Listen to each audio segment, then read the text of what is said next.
Let's widen the probe now as far as this malfeasance is concerned. President Ramaphosa promising South Africans that government is going to take decisive action against all corrupt officials. Reports say that COVID-19 relief contracts worth billions of rands have been looted. But among many South Africans, there remains widespread scepticism, criticism and growing anger.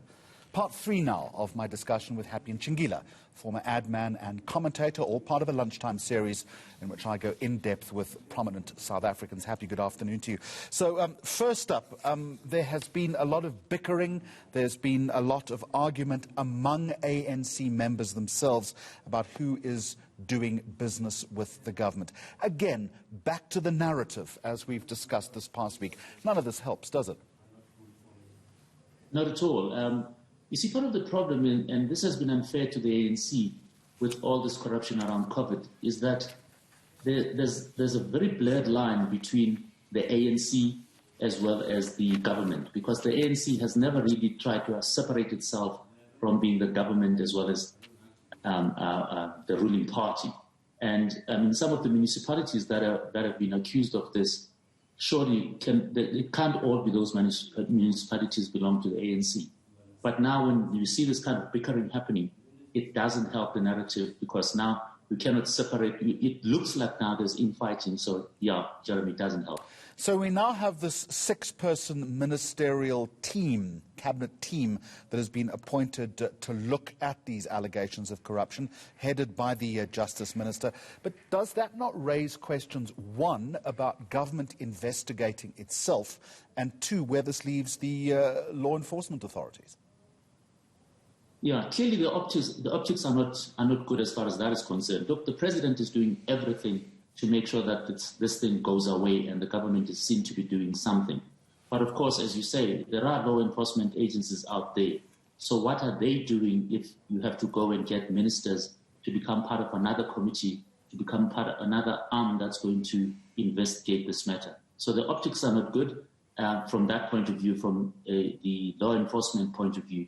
But it's clear that the president is trying to make sure that they are seen to be doing something. What we now need is proof that stuff is happening. And what I heard earlier is quite good, that in Gauteng something has happened and they are talking about senior officials. So sounds like we're on the right kind of footing.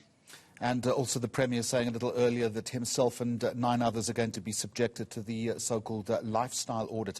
There was also a disturbing survey that was put out overnight, which has labelled South Africa as the 3rd most miserable economy in the world. And we have a lot of conflicting information about the post-COVID recovery plan. Again, too much confusion here. You see, I think what has happened is that we have obsessed with communication around COVID. There's good communication that is required as far as the medical side, the scientific side about COVID. And now there's been this narrative around the corruption and trying to root it out. And there's a lot of communication around that, which is necessary. But at the same time, the country needs to be run. The country needs to be governed. Somebody needs to tell us what is happening on the economic side. People need to eat. People are concerned out there. Now it looks like, what's that expression about the ostrich and the sand? It looks like we are concentrating on one thing and forgetting the very important parts of what the government has to do about getting us out of this economic rut that we are in. And we need to control this narrative to be called the 3rd most miserable country as far as our economy is concerned is not good for foreign direct investment. So we need to show what it is that we are doing, and we need to concentrate on that.